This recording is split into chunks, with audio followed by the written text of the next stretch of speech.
Good afternoon বন্ধুরা, তোমরা সবাই কেমন আছো? আশা করি তোমরা সবাই ভালো আছো। তো আজকে সকাল থেকে আমি দিইনি ব্লগটা, শরীরটা ভালো ছিল না, তো তার জন্য ভাবলাম যে দুপুর থেকে দেবো। তো দুপুর তো হয়ে গেছে, আমি খেয়ে টেয়ে রেডি হয়েছি। আজকে রান্না করেছি, বেশি কিছু রান্না করিনি, তো 3 রকমের জিনিস রান্না করেছি। শাক ভাজি আর ছোটো ছোটো ইলিশ মাছের মতো এইটুকু সাইজ, ওইগুলো শস্য বাটা করেছি। আর বাচ্চা কাতলা মাছের বাচ্চা নিয়েছিল ছোটো ছোটো, সেগুলো রান্না করেছি। তো দেখো, আমাদের বাড়ি না যে বিড়ালটা থাকে, সেই বিড়ালটার বাচ্চা দিয়েছে।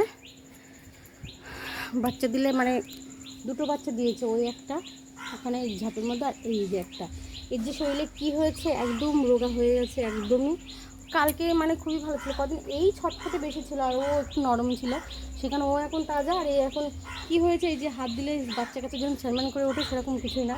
কী যে হয়েছে, মানে মানে দিনের মধ্যেও যে এতটা শুকিয়ে যাবে বুঝতে পারিনি আমি। প্রচুর পরিমাণে শুকিয়ে গেছে, দেখতে দেখতে একদম পা হাত পা একদম টিনটিনি হয়ে গেছে। দেখো লেজটা একদম সরু হয়ে গেছে, কেমন হয়ে গেছে যেন, কী যে হয়েছে বুঝতে পারছি না। আর এমন কোনো মানুষের আমার কন্ট্যাক্ট নাম্বার নেই যে তাদেরকে ফোন করব, তারা আসবে।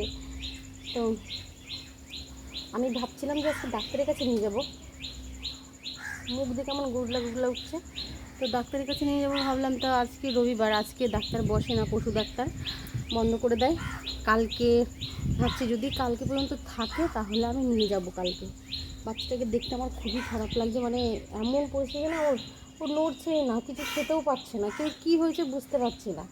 গায়ে হাত দিলে চুপ করে উঠে পড়ে, কিন্তু আজকে দেখো কোনো মানে কি হয়েছে, একদম পুরো নেতিয়ে পড়েছে একদম। নড়াচড়ার কোনো বালাই নেই, কিছু কামড়ালো নাকি কোনো প্রবলেম হলো বুঝতেই পারছি না। আর ওটার চোখে কি হয়েছে, চোখ দিয়ে শুধু চোখ বন্ধ হয়ে যাচ্ছে বারবার, বুঝতে পারছি না কী হচ্ছে। ওর মা তো মানে কি বলবো, মার তো কোনো ইয়ে নেই, খেতে পারলেই মানে আমি কি বলতো বন্ধুরা, আমি না এইসব পুষতে একদম ভালোবাসি না। এই কারণের জন্যই, পুষলে আমার খুব মায়া করে, এই কারণে আমি বাপের বাড়ি থাকতে একবার পুষেছিলাম।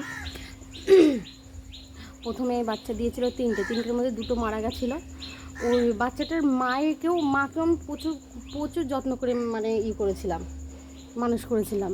একদম ছোট্ট ছিল, তাকে আমি ঘি দিয়ে ভাত দিয়ে দুধ ভাত দিয়ে খাইয়ে খাইয়ে বড় করেছিলাম। তাই বাচ্চা দিয়েছিল পরে তিনটের মধ্যে দুটো মেরে ফেলেছে বড় হরুবেলারে, আর একটা ছিল সেটা মানে প্রচুর বড় হয়েছিল আর সাদা, ওর নাম রেখেছিলাম আমরা সাদি। তো সেটাও না মারা গেছিলো। আমার বিয়ের পরে, আমার যখন বিয়ে হয়ে গেল, ও না উল্টো পাল্টা হয়ে গেল, ও কোথায় কোথায় যেত। আর আমি ওর নাম ধরে ডাকতাম না, আমি একটু তুড়ি দিতাম, মুখ দিয়ে একটু তুড়ি দিলেই চলে আসতো। আর বাড়ির সবাই সাদি বলে ডাকতো।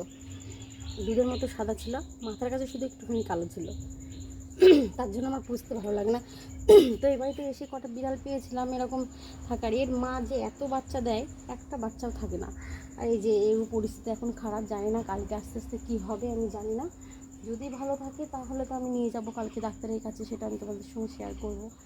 খুবই শরীর খারাপ ওর, মানে কী পরিস্থিতি যে কী বলবো, কেমন যেন, মানে ওকে দেখলে পরে আমার খুব খারাপ লাগছে, জানো তো, বিশালই খারাপ লাগছে। কিচ্ছু খাচ্ছে না, ওর মা দুধটাও টেনে খেতে পারছে না। আর ওটা এতক্ষণ চোখটা বন্ধ ছিল, সবে মাত্র চোখ এরকম করে খুললো, অনেকক্ষণ ধরে এরকম করছিল চোখ, তারপরে এখন দুধটাও চোখে কেমন একটা যেন হয়েছে। ডরব থাকলে একটু চোখের ডরব দিতে পারতাম। তো ভাবছি কালকে যদি একে ডাক্তার দেখাই তাহলে নিয়ে আসবো আমি বাচ্চাদের ওই পশুর ডাক্তারের কাছ থেকে কোনো ডরব মরব, চোখের ডরব টরব নিয়ে আসবো। এটার আগে নিয়ে গিয়ে সুস্থ করি যদি বেঁচে থাকে কালকে। সেরকম তো দেখতে পাচ্ছি না যে ভালো থাকবে, সেরকম কোনো আশা দেখছি না আমি এর থেকে একদম। আর পেটটা কেমন যেন হয়ে গেছে, কোনো তো একটা প্রবলেম হয়েছে, না হলে কালকে যে ছুটে ফাটে এই বেশি বেরোয়, সেখানে এই এখন নরম হয়ে গেছে।